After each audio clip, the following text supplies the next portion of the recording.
எல்லோருக்கும் வணக்கம். எல்லா செய்திகளையும் விட்டுருங்க நண்பர்களே, எல்லா செய்தியும் விட்டுருங்க. இந்த நிஃப்டி கூட இன்னைக்கு கும்பா இருக்கு 97 பாயிண்ட், அதையும் கூட விட்டுருங்க. ஒரு மிகப்பெரிய ஒரு தகவல் அப்படின்றது வந்திருக்கு. இதனால மார்க்கெட்ல இன்னும் ஒரு மாசத்துக்குள்ள மிகப்பெரிய ஒரு மாற்றம் வரப்போகுதா அப்படின்ற கேள்விதான் இப்போதைக்கு போயிட்டு இருக்கு. 1000 பாயிண்ட்களுக்கு மேல ஏழையோ அல்லது கீழேயோ வரப்போகுதா அப்படின்றது. என்ன தகவல் அப்படின்னு பாத்தீங்கன்னா, அமெரிக்காவுடைய இன்ஃப்ளேஷன் டேட்டா எதிர்பார்த்ததை விடவும் கம்மியா வந்திருக்கு. இப்ப ட்ரம்ப் அவர்கள் மிகப்பெரிய அளவுல டாரிஃப் போட்ட பிறகு அமெரிக்காவுடைய கஜானா நம்பி வழியுது அப்படின்ற ஒரு தகவல் வெளியிட்டு இருந்தார். ஆனா அதை கவுண்டர் பண்றதுக்கு அவருடைய ஆப்போசிட் பார்ட்டிஸ் அமெரிக்காவுடைய இன்ஃப்ளேஷன் டேட்டா வெளியே வரட்டும், அப்புறம் நான் வச்சுக்கிறேன் பாரு அப்படின்ற மாதிரி நினைச்சுக்கிட்டே இருந்தாங்க. ஆனா இப்ப அவ்வளவு டாரிஃப் என்பதை போட்டு இன்ஃப்ளேஷன் என்பது பொருட்களுடைய விலையேற்றம் என்பது இருந்தாலும் வந்திருக்கக்கூடிய தகவல் அந்த அளவுக்கு பயப்படுற மாதிரியே ஒன்னையும் காணும். அதனால இனி வேற வழியே இல்லை. வர்ற செப்டம்பர் மாசம் அமெரிக்காவுடைய யூஎஸ் ஃபெட் இன்ட்ரெஸ்ட் ரேட்டை குறைச்சு தான் ஆகணும். அப்ப அமெரிக்காவுடைய ஃபெட்டே இன்ட்ரெஸ்ட் ரேட்டை குறைக்குதுன்னா நம்ம நாட்டிலையுமே ஆர்பிஐ இன்னும் இன்ட்ரெஸ்ட் ரேட்டை குறைக்கும் அப்படின்ற மாதிரி மிகப்பெரிய ஒரு மாற்றத்துக்கு உண்டான ஒரு இம்பார்ட்டன்டான பாயிண்ட் இன்னைக்கு மார்க்கெட்ல நடந்திருக்கு. அதாவது கல்யாணம்னு ஒன்று ஆயிடுச்சுன்னா சண்டை போட்டே தான் ஆகணும் அப்படின்னு அவசியம் இல்லை அப்படின்ற மாதிரி இந்த நிஃப்டி என்பது 200 டேஸ் மூவிங் ஆவரேஜ் கிட்ட இப்போ ட்ரேட் ஆகிட்டு இருக்கு. பொதுவாகவே இது ஏறுனா இறங்குறதும் மறுபடியும் ஏறுனா இறங்குறது தான் இதனுடைய வாடிக்கை அப்படின்ற மாதிரி இருந்தாலும் கண்டிப்பா அதில் பாதாள வரைக்கும் போயிட்டு தான் அது மறுபடியும் மேலே வரணும்னு ஏதாவது அவசியம் இருக்கா? அப்படி அவசியம் கரடிகளுக்கு இருக்கு. ஷேர் மார்க்கெட்ல மேபி பணம் போடலான்னு காத்துட்டு இருக்கிறவங்களுக்கு இருக்கும். அதுக்குன்னு நம்ம பணம் போட்டு வச்சிருக்கிற நம்ம ஏன் துன்பப்படணும்? அதனால உனக்கு புண்ணியமா போகுது. மிகப்பெரிய ஒரு தகவல் அப்படின்றது வந்திருக்கு. ஸோ இப்போ இந்த ஆகஸ்ட் மாதத்தில் இனி 3 நாள் லீவ் வேற வருது. ஸோ அப்படி இப்படின்னு இந்த 15 நாளுக்கு மேலே ஓடி போயிடுது. நம்ம அடுத்த வாரம் திங்கட்கிழமை வரும் பொழுது 18ஆம் தேதியிலிருந்து மறுபடியும் மார்க்கெட் ஸ்டார்ட் ஆகுது. ஸோ அடுத்த ஒரு மாசத்துக்குள்ள இழந்ததை மீட்டெடுத்துச்சுன்னா கூட திரும்பி ஒரு 1000 பாயிண்ட் ஏறிச்சுன்னா கூட பல பேர்த்தினுடைய போர்ட்ஃபோலியோ ஒரு 10-15% மேல ரெக்கவரி ஆகுமே அப்படின்ற மாதிரி ஒரு சின்ன ஒரு ஆசை. ஆண்டவா அந்த ஆசை நடக்கணும்.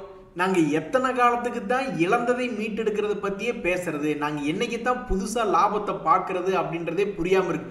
ஸோ நண்பர்களே, இந்த மிகப்பெரிய ஒரு செய்தி அப்படின்றது வந்துட்டதுனால அடுத்த மாசம் இந்நேரம் கரெக்டா செப்டம்பர் 20ஆம் தேதி அப்படின்ற தேதிக்குள்ள நீங்க மார்க்கெட்ல எவ்வளவு பாயிண்ட் மேல போகும் அல்லது கீழே வரும்னு எதிர்பார்க்குறீங்க?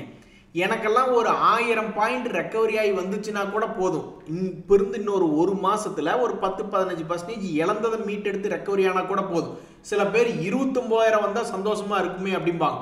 இது எப்படி இருக்குன்னா, பால் பாயசத்தை சாப்பிட்டுட்டு இப்போ ஒரு 10 குலாப் ஜாமுன் கொண்டு வாங்க அப்படின்னு ரொம்ப ஓவரா போறதுக்கு சமம். ஸோ அதனால எங்களுக்கு அவ்வளவெல்லாம் கூட வேண்டாங்க.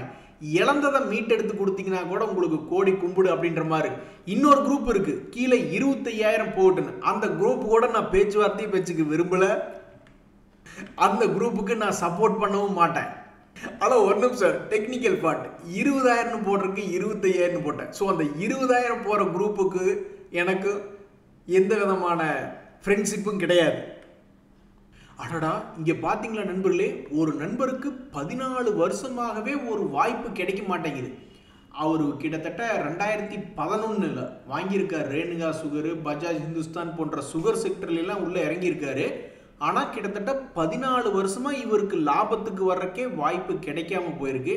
என்ன கொடுமையா இருக்கு பாத்தீங்களா? நேத்து வந்த இந்த டிஃபென்ஸ் துறை பங்குகள், நேத்து இந்த ரயில்வே துறை பங்குகள்னு ஏகப்பட்ட பேர் பெரிய ரேலியெல்லாம் காமிச்சிட்டாங்க.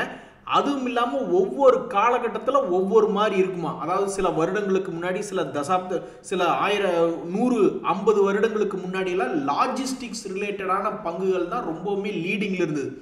அதுக்கப்புறம் லாஜிஸ்டிக்ஸ் ஒழிஞ்சதுக்கப்புறம் ஃபைனான்ஷியல், வட்டிக்கு கடன் கொடுத்து வாங்குற அந்த தொழில் இப்போ பல இடங்கள்லையும் மிகப்பெரிய அளவில் ஃபேமஸாக இருக்கு. அந்த மாதிரி ஏதாவது 1-2ல் போன பல செக்டர்கள்லாம் நல்ல லாபம் அப்படின்றது கொடுத்திருந்தாலும் இந்த நண்பர் நம்பி சுகர் செக்டரை நம்பியிருக்காரு. நல்ல சர்க்கரை போல் இனிக்கும்னு நினைச்சு வாங்கியிருக்காரு. பட் 15 வருஷமா அவருக்கு மகிழ்ச்சி என்பது வரல. சரி நண்பர்களே, ட்ரம்ப் அவர்கள் மனசில் நினைச்சதெல்லாம் நடக்குது. டாரிஃபை ஏற்றி விட்டாரு, ஆனால் இன்ஃப்ளேஷன்லாம் பெருசாக வராது, நீங்கள் வேணால் பார்த்துக்கிட்டே இருங்க அப்படின்ற மாதிரி சொல்லிட்டு இருந்தாரு. கடைசியில் பார்த்தா பெரிய அளவில் இம்பேக்ட் அப்படின்றது வரல அமெரிக்காவில். ஸோ இனி அடுத்தது வந்து புதின் அவர்களோட போய் பேச போகிறார். அப்போ அவர் நினைச்சது நடந்துக்குதா இல்லை மாறி நடக்குதா அப்படின்றது தெரியல. ஸோ ட்ரம்ப் அவர்களை நம்பித்தான் டிஃபென்ஸ் துறை பங்குகள் பலதும் தற்போதைக்கு ஓடிக்கிட்டு இருக்கு. இனி இந்த பாகிஸ்தானுக்கு இது ஏதாவது தூண்டி விட்டு ஏதாவது சண்டைக்கு இது கொண்டு வந்து விட போறாங்களா, இல்லை ட்ரம்ப் அவர்களே ஏதாவது ஒரு பிரச்சனை வந்து சரி இனி மிகப்பெரிய அளவில் ரஷ்யாவுக்கு எதிராக போரிட போறாங்க, அதனால அதுக்கு பயங்கரமான ஒரு ஆயுதங்கள் தேவைப்படுது அப்படின்ற மாதிரி ஏதாவது பண்ண போறாங்களா என்னன்றது தெரியல. ஆனால் இந்த டிஃபென்ஸ் துறை பங்குகள் ரொம்பவுமே வயலண்டான பங்குகள். இதுக்கு முன்னாடி தொடர்ந்து இறங்கி மறுபடியும் மிகப்பெரிய ஒரு லாபம் அப்படின்ற சம்பாரிச்சு கொடுத்த துறையை சேர்ந்ததான் இந்த டிஃபென்ஸ் துறை பங்குகள். சமீபத்தில் பல டிஃபென்ஸ் துறை பங்குகள் 20% மேலேயும் கீழே இறங்கியிருக்கு. இப்படி இறங்கிக்கூடிய இந்த நேரத்தில் ட்ரம்ப் அவர்களும் புட்டின் அவர்களும் பேசுறது அடுத்தடுத்த வாரங்களில் ஏதாவது இந்த துறையில் ஒரு மாற்றம் கொண்டு வருமா, ஒருவேளை உலகம் முழுவதும் சண்டை நிறுத்தினவர் தான் இந்த ட்ரம்ப், அதனால டிஃபென்ஸ் துறை பங்குகளுக்கே வேலை இல்லை அப்படின்ற மாதிரி கீழே போக போதா, அல்லது இந்தியாவுக்கு பக்கத்தில் இருக்கக்கூடிய சில நாடுகளுக்கு எதிராக தூண்டி விட்டுட்டு இந்தியாவுக்கும் அந்த நாடுகளுக்கும் மறுபடியும் ஏதாவது போர் வர்ற மாதிரி ஏதாவது பண்ணி விட்டுட்டு அந்த சமயத்தில் நம்ம டிஃபென்ஸ் துறை பங்குகள் ஏதாவது மேல் நோக்கி போய் எப்படி வேணாலும் சினாரியை யோசிச்சு பார்க்கலாம். ஆக மொத்தம் தற்போதைக்கு நியூஸ்களில் அடிபடக்கூடிய ஒரு செக்டராக இந்த டிஃபென்ஸ் துறை பங்குகள் இருக்கு. ஏன் அப்படின்னா ட்ரம்ப் அவர்களும் புட்டின் அவர்களும் இந்த வாரம் கூடி கலந்து பேச போறாங்க. ஸோ சமீபத்தில் டிஃபென்ஸ் துறையில் உச்சியில் போய் சிக்கின பல பேரும் ஆண்டவா இப்போ ஏதாவது நடக்குமா அப்படின்னு ஆர்வமாக பார்த்துக்கிட்டு இருக்காங்க. அதில் இந்த ஹிந்துஸ்தான் ஏரோநாட்டிக்ஸ் அப்படின்ற பங்கெல்லாம் கரெக்டாக 200 days மூவிங் ஆவரேஜ் கிட்ட வந்துட்டு என்ன பண்ணுறதுன்னு தெரியாமல் இருக்கான். மேலே பார்த்தா 1000 ரூபாய் பக்கம் சமீபத்தினுடைய ஹை தள்ளி இருக்கு, கீழே பார்த்தோம்னா ஆல்மோஸ்ட் 2000 ரூபாய் தள்ளி இருக்கு. ஸோ மிகப்பெரிய ஒரு கட்டத்தில் இருக்கக்கூடிய இந்த பங்கு இதுக்கு முன்னாடியெல்லாம் அப்படிதாங்க பண்ணியிருக்கான். இதுக்கு முன்னாடி போன வருஷம்லாம் என்ன பண்ணியிருக்கான் அப்படின்னு பார்த்தீங்கன்னா தன்னுடைய உச்சம் 5600 இங்கே, கீழே 2800 இங்கே, அப்புறம் மறுபடியும் 2800லேருந்து ஒரு 5500 இந்த மாதிரி தான் மூவ்மெண்ட் அப்படின்றது பண்ணியிருக்கு. ஸோ மிகவும் வாலட்டிலிட்டியாக இருக்கக்கூடிய இந்த டிஃபென்ஸ் துறை பங்குகள் இனி அடுத்தடுத்த நாட்கள் என்ன பண்ணும்?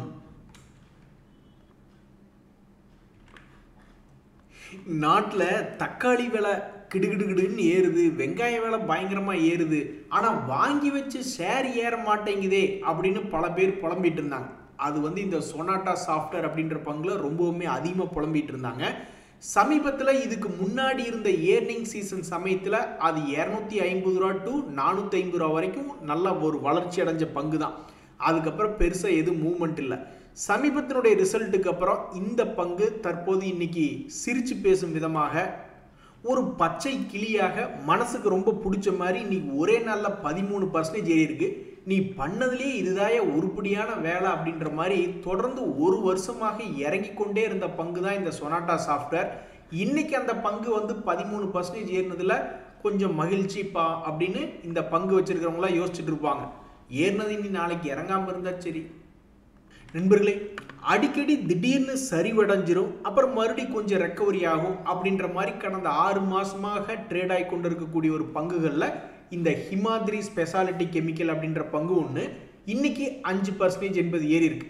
அதாவது இது சமீப காலமாகவே பார்த்தீங்கன்னா ஒரு 20% பக்கம் ஏற வேண்டியது, அப்புறம் இறங்க வேண்டியது, ஏற வேண்டியது, இறங்க வேண்டியதுன்னு ரொம்பவுமே ஜிக்ஸாக்காக போயிட்டு இருக்கு. ஆனால் இப்படி இருந்தால் கூட வாழ்க்கையை சிவனேன்னு ஸ்டாக் மார்க்கெட்டில் ஓட்டிக்கலாமேப்பா அப்படின்ற மாதிரி மனசுக்கு ஒரு ஆறுதலாக, ஒரு பாலைவனத்தில் ஒரு டான்ஸ் ஒன்று ஆட விட்டுட்டு அப்படியே ஜாலியாக சுற்றி சுற்றி வந்த மாதிரி இந்த ஹிமாத்ரி ஸ்பெஷாலிட்டி அடிக்கடி கொஞ்சம் கொஞ்சமாக சுற்றி சுற்றி வந்து மகிழ்ச்சி கொடுத்துருக்கு.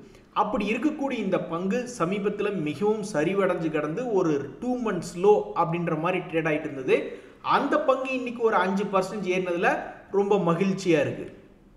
ஸோ இன்றைய நிலையில் ஒரு 1 month லோ அப்படின்ற ப்ரைஸில் ட்ரேட் ஆகி கொண்டு இருக்கக்கூடிய இந்த ஹிமாத்ரி ஸ்பெஷாலிட்டி பங்கு அடுத்த 2-3 மாதம் கழித்து பார்க்கும் பொழுது மேலே இருக்கா அல்லது கீழே இருக்கா அப்படின்றது தெரிய வரும். அதில் சில பேர் இருப்பாங்க வாங்கி வச்சவங்க, அதில் சந்தேகமே வேண்டாம் தம்பி, நாங்கள் வச்சிருந்தோம்னாவே எங்களுக்கு கும்பாதான் அப்படின்ற மாதிரி பாவம் சில பேர் யோசிச்சுட்டு இருப்பாங்க.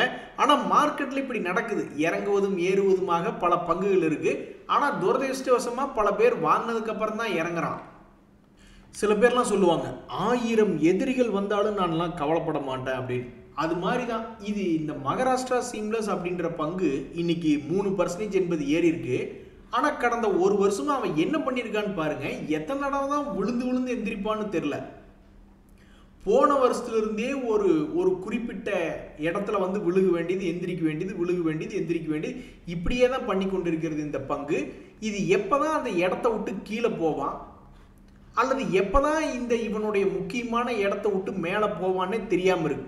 ஸோ தற்போதைக்கு இந்த மகாராஷ்டிரா சீம்லெஸ் அப்படின்ற பங்கு 2 மாதத்தினுடைய லோவில் வந்து ட்ரேட் ஆகிட்டு இருக்கு.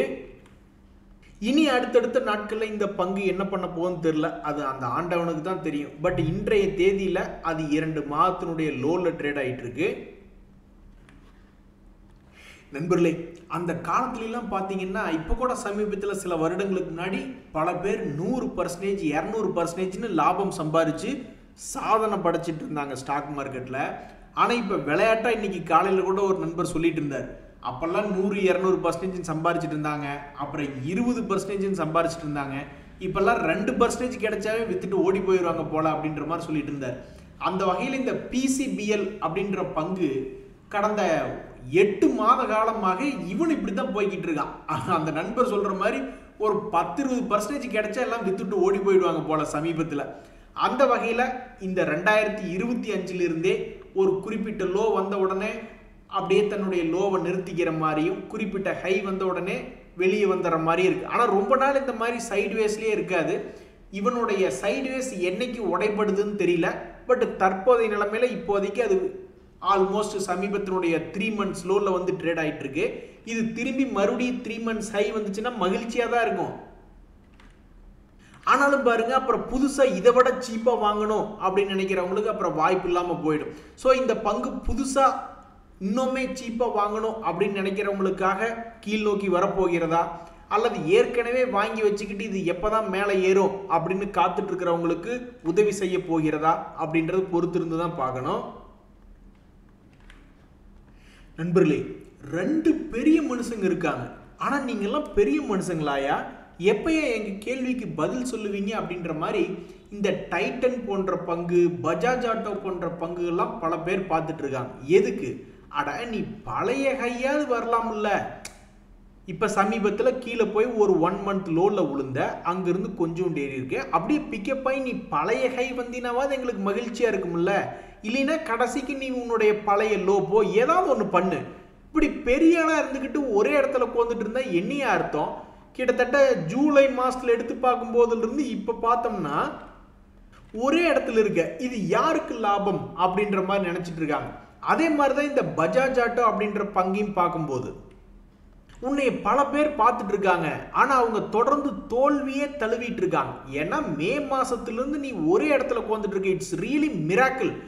8000 ரூபாய் கொண்ட பெரிய ஷேர் இப்படி தான் ஹீரோ மோட்டர் கூட அப்படியே நீட்டி படுத்துக்கிட்டே இருந்து திடீர்னு அது கீழே போகாமல் மேலே போயிடுச்சு.